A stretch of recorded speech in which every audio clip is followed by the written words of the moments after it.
Thank you, Sally. You join us again in Ballina, where in the past 10 minutes, Joe Biden has finished his address to the tens of thousands of people gathered at St. Murdoch's Cathedral, the culmination of President Biden's 4-day visit. Now, earlier today, he was seen wiping away tears after meeting the priest who performed the last rites for his son, Beau Biden, before he died in 2015.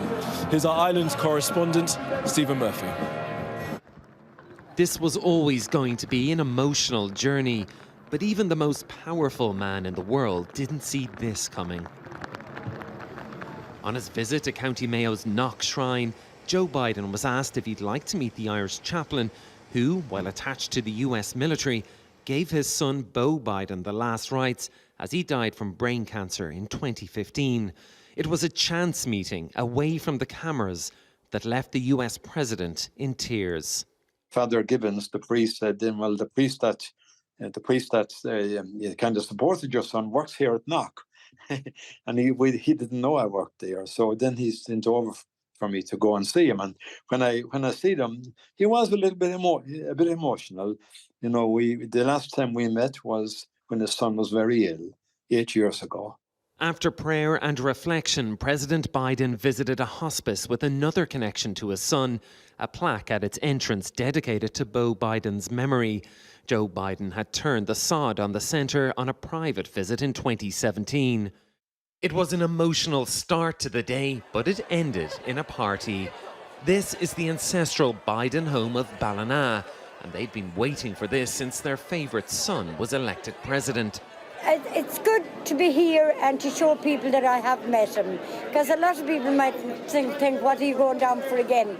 But I want to meet him even a third time, and the picture I will always treasure. It's strange that he's so close to our home, you know, when we're used to seeing him on television. But yeah, it is a bit surreal that would be kind of this close to him, because we kind of just see him on the news.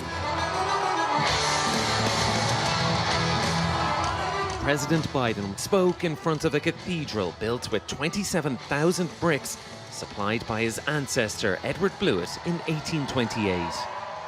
As he labored, I'm sure Edward imagined that one day his family would worship here, that his children would be baptized here like his son Patrick was, and that future generations of his family would mark the milestones of their lives here in these sturdy walls. But I doubt he ever imagined his great-great-great-grandson would return 200 years later as President of the United States of America. This was a rousing end to a grand tour of Ireland that mixed the deeply personal with the political. Joe Biden leaves this island a US president more connected than ever with the land of his forefathers. Stephen Murphy, Sky News, Ballina, County Mayo. Well, our international affairs editor Dominic Waghorn is still here.